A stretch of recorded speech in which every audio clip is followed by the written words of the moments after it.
بسم الله الرحمن الرحيم. أعوذ بالله من الشيطان الرجيم. بسم الله الرحمن الرحيم وبه نستعين. السلام علیکم أيها الطلاب الكرام. آج کے سبق کا جو عنوان ہے وہ شبہہ مصداقیہ ہے۔ گزشتہ سبق میں شبہہ مفہومیہ کے بارے میں گفتگو ہوئی تھی۔ اب آتے ہیں شبہہ مصداقیہ کی طرف، تو اس کے بارے میں فرماتے ہیں الشبہۃ المصداقیۃ وَأَمَّا إِذَا كَانَ الْعَامُ مُخَصَّصًا بِخَاصٍ مُشْتَبَهٍ مصداقاً۔ شبہہ مصداقیہ اس مرحلے کو کہتے ہیں کہ جہاں عام کو جب تخصیص لگائی جائے ایک خاص کے ذریعے تو اس کا ایک فرد جو ہے وہ مصداق کے اعتبار سے اس میں ہمیں شک ہو۔ اس کی نیچے بھی مثال دیتے ہیں، اسی کو لے لیتے ہیں۔ مثلا ایک جو ہے وہ خطاب آیا اکرم عدول العلماء، بھئی جو علماء عادل ہیں ان کا تم اکرام کرو۔ تو اب یہاں پر جو ہے خارج میں زید ایک شخص ہے، اس کے بارے میں ہمیں شک ہے کہ یہ عادل ہے، عالم تو ہے، یعنی عادل ہے کہ ہم اس کا اکرم کے حساب سے جو ہے وہ اکرام کریں، یا یہ فاسق ہے تو اس صورت میں ہم اس کا اکرام نہ کریں۔ تو لہذا یہاں پر ہمیں عادل یا فاسق کی معنی میں پتہ ہے ہمیں کہ مثلا اس کی کیا معنی ہے، لہذا یہاں شبہ مفہومیہ نہیں ہے، اس کی معنی کا پتہ ہے ہمیں کہ فاسق اس کو کہتے ہیں۔ لیکن خارج میں یہ جو زید ہے اس کا پتہ نہیں ہے کہ یہ عادل بھی ہے یا نہیں ہے، تو اس کو کہتے ہیں شبہہ مصداقیہ۔ اب اگر ایسی صورتحال ہو تو وہاں پر کیا کرنا چاہیے؟ ہم اصالت عموم سے تمسک کر سکتے ہیں۔ مثلا ہم کہیں کہ بھئی یہ زید کا ہمیں پتہ نہیں ہے، تو اصل یہ ہے کہ بھئی یہ عادل ہے، فرض کریں اصالت عموم جاری کریں کہ یہ عالم عادل ہے، یہ کر سکتے ہیں یا نہیں؟ تو اس کے بارے میں صاحب کتاب فرماتے ہیں فَلِلْأُصُولِيِّينَ فِي الْمَقَامِ كَلَامٌ وَخِصَامٌ۔ کہتے ہیں اس مورد میں شبہ مصداقیہ میں اصولیین میں جو ہے وہ اختلاف اور جھگڑا ہے، یعنی اقوال مختلف ہیں۔ ولیکن الازہر، اور جو ان اقوال میں سے جو زیادہ میرے نزدیک ظاہر ہے وہ یہ ہے کہ انہ لا يمکن العمل بالعام فی المقام۔ کہتے ہیں شبہ مصداقیہ میں جو ہے وہ ہم عام سے یا اصالت عموم سے تمسک نہیں کر سکتے۔ اب کوئی فرق نہیں ہے سواء کان المخصص متصلا او منفصلا، اب کوئی فرق نہیں ہے کہ وہ مخصص متصل ہو جس طرح یعنی دو مثالیں انہوں نے دی ہیں، یا منفصل ہو جس طرح اکرم عدول العلماء یہ مخصص متصل کی ہے، او اکرم العلماء الا الفساق یہ بھی متصل ہے لیکن استثناء کے ساتھ ہے۔ یا اس طرح کہے مثلا پہلے آ جائے او ورد اکرم العلماء، اس کے بعد منفصل جو مخصص ہے وہ ورد بعدہ لا تکرم فساق العلماء۔ بہرحال ان مثالوں میں سے کسی طرح بھی مخصص آئے تو سب میں یہ ہے کہ واشتبہ زید العالم بأنہ عادل او فاسق۔ اچھا یہ زید جو ہے شخص جو عالم ہے اس کے بارے میں ہمیں اشتباہ اور شک و شبہ ہے کہ یہ عادل ہے یا فاسق ہے۔ عادل ہے تو ہم پھر اس کا اکرام کریں، اگر فاسق ہے تو پھر اکرام نہ کریں۔ تو اب یہاں ہمیں کیا کرنا چاہیے؟ آیا ہم اس مورد میں اصالت عموم سے تمسک کر سکتے ہیں یا نہیں؟ تو صاحب کتاب کہا کہ ہم اصالت عموم سے تمسک نہیں کر سکتے۔ اب آتے ہیں کہ کیوں ہم یہاں پر جو ہے وہ اصالت عموم کو نہیں لے سکتے. اس کی توضیح کے بارے میں صاحب کتاب فرماتے ہیں وَذَلِكَ لِأَنَّ الْخَاصَ أَوْجَبَ تَنْوِيعَ الْعَامِ وَتَقْيِيدَهُ بِغَيْرِ الْفَاسِقِ لأن العام في المثال الثاني والثالث وإن شمل المشكوك بحكمه بعمومه اولا. اب کہتے ہیں دیکھیں یہ مثالیں جو پہلے بھی ذکر ہو چکی تو ان کو ہم دیکھتے ہیں دوبارہ. کہتے ہیں کہ یہ جو خاص ہے مثلا انہوں نے کہا تھا اکرم العلماء الا الفساق، یا مثلا جو ہے وہ پہلے علماء تھا پھر بعد میں لا تکرم الفساق. تو یہاں یہ جو مخصص آتا ہے جو خاص آتا ہے مثلا کلمہ یہ فاسق جو ہے یہ باعث بنتا ہے کہ عام کو تبدیل کر دے انواع میں اور اس کو مقید کر دے کہ بھئی فاسق کا اکرام نہیں کرے. اس کی توضیح اس طرح ہے کہ مثلا جب کوئی کہتا ہے اکرم العلماء تو یہ علماء کا لفظ جو ہے وہ پہلے اس کے آنے سے پہلے جو ہے وہ سب کو شامل ہو رہا ہے، بھئی عادل ہو فاسق ہو سب کو. لیکن جیسا ہی فاسق کا لفظ آیا الا الفساق تو پھر پتہ چل گیا کہ یہاں علماء سے مراد علماء عادل ہیں.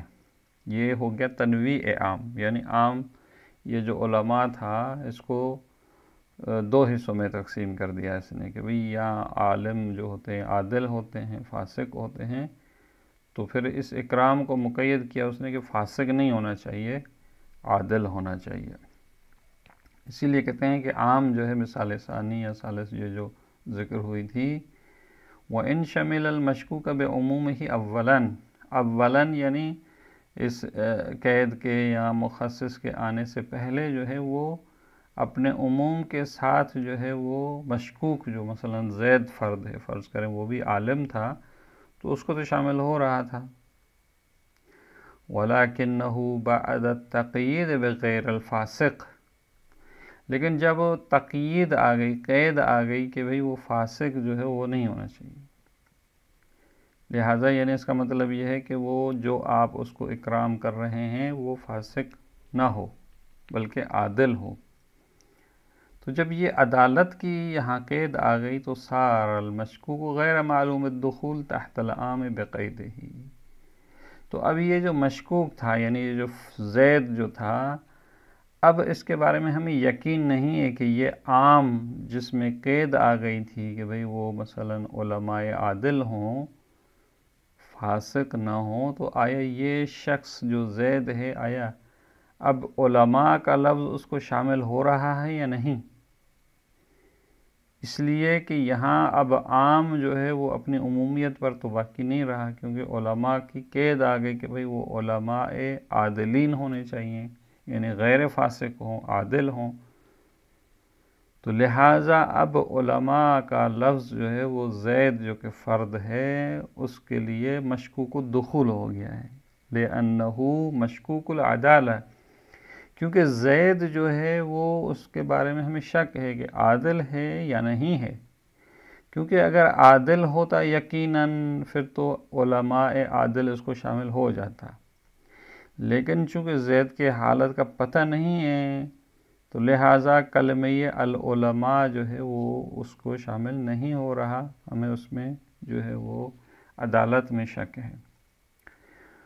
وَكَذَا تَحْتَ الْخَاص، اور اسی طریقے سے یہ جو زید فرد مشکوک ہے یہ جو الا الفساق جو مخصص ہے وہ بھی اس کو شامل نہیں ہو رہا کیونکہ یہ فاسق اس کو شامل ہو رہا تھا جن کے بارے میں یقیناً پتہ ہو کہ یہ فاسق ہے، اور زید کی حالت یہ ہے کہ بھئی اس کے بارے میں ہمیں پتہ نہیں ہے کہ ممکن ہے فاسق ہو ممکن ہے عادل ہو.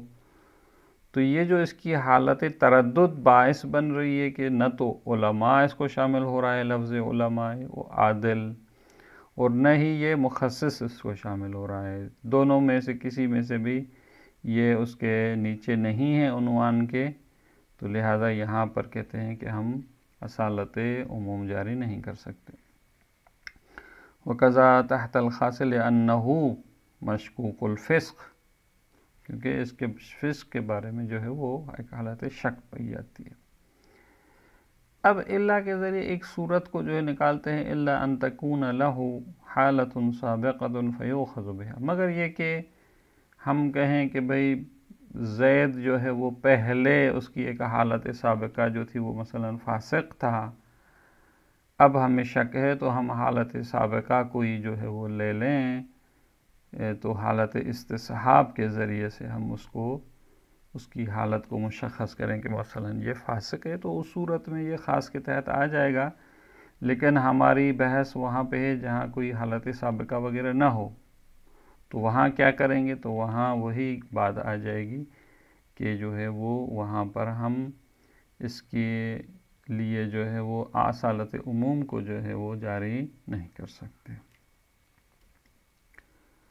اس کے بعد ایک سوال یہاں پر مطرح فرماتے ہیں، ان قلت ان المشکوک الفسق فرد ثالث غیر العادل وغیر الفاسق فهو داخل تحت العام المقید بغیر الفاسق۔ کوئی یہ سوال کرے کہ بھئی یہ جو زید تھا جو کہ مشکوک الفسق ہے، جس کے بارے میں پتہ نہیں آپ کو کہ بھئی یہ عادل ہے یا فاسق ہے، تو آپ اس کو عام یا خاص کے افراد میں کیوں شامل کرتے ہیں؟ اس کو ہم ایک تیسرا فرد لے لیتے ہیں۔ لہذا یہاں پر ہم یوں اس کے مسئلے کو اس طرح حل کرتے ہیں کہ بھئی یہ زید جو ہے یہ ایک تیسرا فرد ہے، نہ عادل کی لسٹ میں ہے نہ ہی غیر فاسق کی لسٹ میں ہے، لہذا یہاں ہم اس کو کہیں کہ بھئی جو ہے وہ ایک تیسرا فرد ہے، فَهُوَ دَاخِلٌ تَحْتَ الْعَامِ الْمُقَيَّدِ بِغَيْرِ الْفَاسِقِ، لہذا اس کو اس طرح جو ہے وہ ہم عنوان عام جو تھا وہاں پہ علماء عادل، تو وہ عام جو مقید تھا کہ بھئی جو ہے وہ عادل ہو، تو اس کے اندر یا اس کے تحت جو ہے وہ ہم اس کو شامل کر لیں گے، تو لہذا اس صورت میں اصالت عموم تو اس کو شامل ہو جائے گی اس صورت میں، کیونکہ ہم اگر غیر عادل اور غیر فاصل کو لے رہے تھے تو مشکل ہو رہی تھی، لیکن جو ہے اگر ہم اس کو ایک تیسرا فرد مان لیں تو اس صورت میں عام اس کو شامل ہو سکتا ہے۔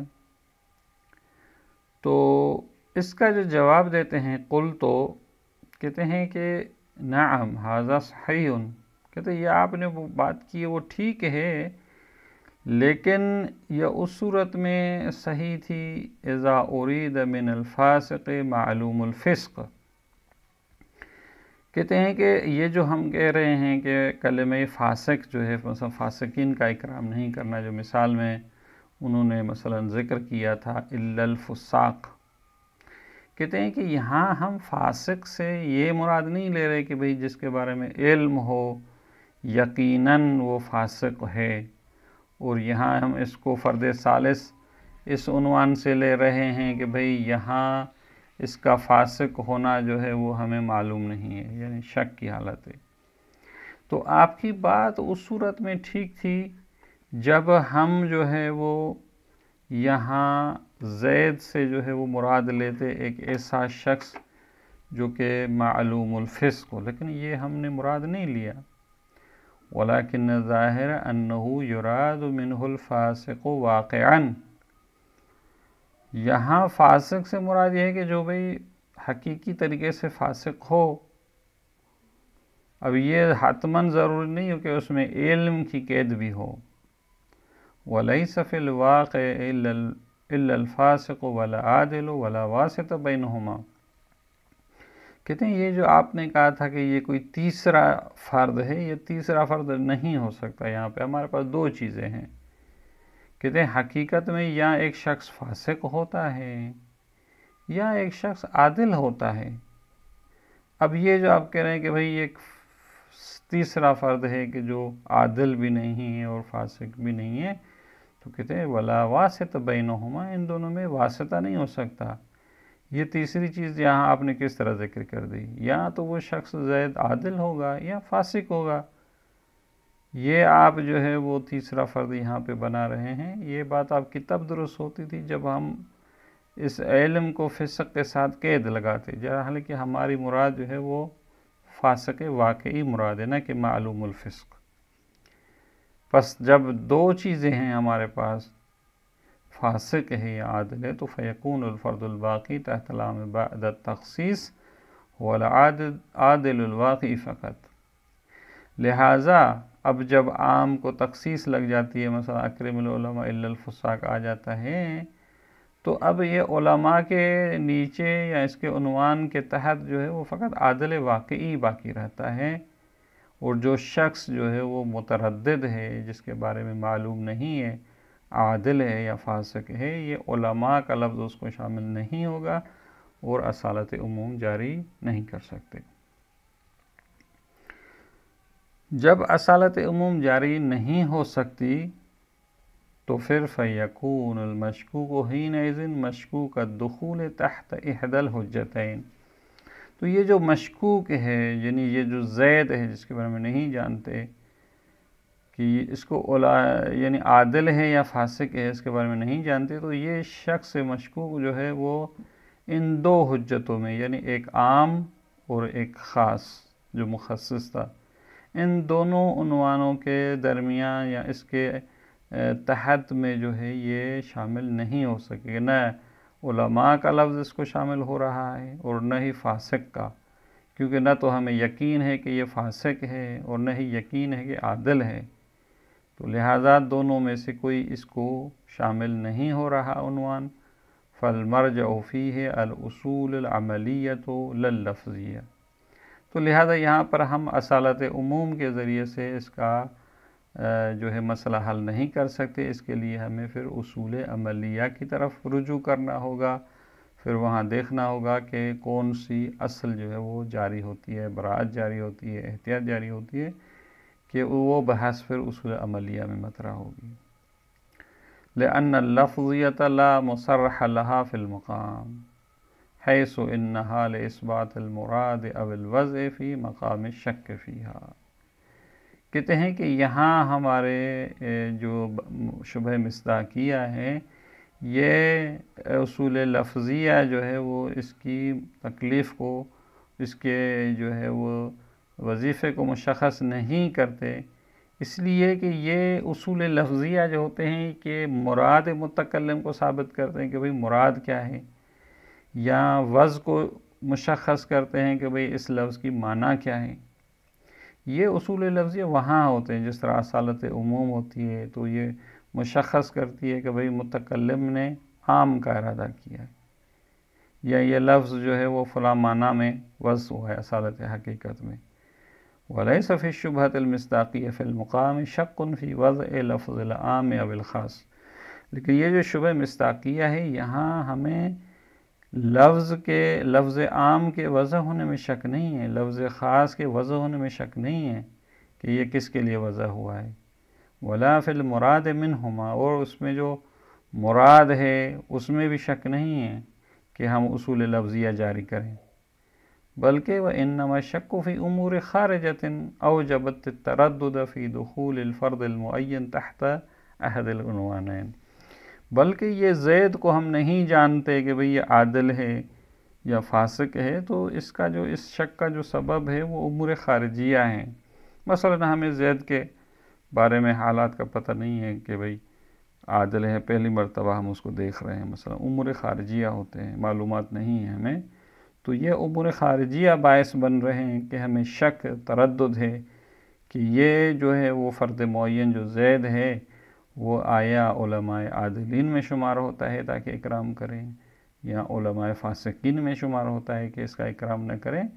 تو لہذا اس شک کی صورت میں ہم اصول لفظیہ کو جاری نہیں کر سکتے، بلکہ اصول عملیہ کی طرف رجوع کرنا ہوگا۔ یہاں تک جو ہے وہ بحث جو تھی، گفتگو تھی، وہ شبہ مصداقیہ کے بارے میں۔ اس کے بعد دوسرے مباحث مطرح ہوں گے انشاءاللہ اگلے جلسے میں۔ والسلام۔ ایک عبارت اور رہتی ہے، وَهَذَا كُلُّهُ إِذَا كَانَ الْمُخَصِّصُ الْمُجْمَلُ لَفْظِيًّا۔ یہاں تک جو یہ بحث تھی وہ مخصص مجمل لفظی کے بارے میں تھی. اب اس کے بعد بحث جو آئے گی وہ مخصص مجمل لبی کے بارے میں آئے گی کہ انشاءاللہ اس کو اگلے جلسے میں مطرح کریں گے. والسلام علیکم ورحمۃ اللہ وبرکاتہ.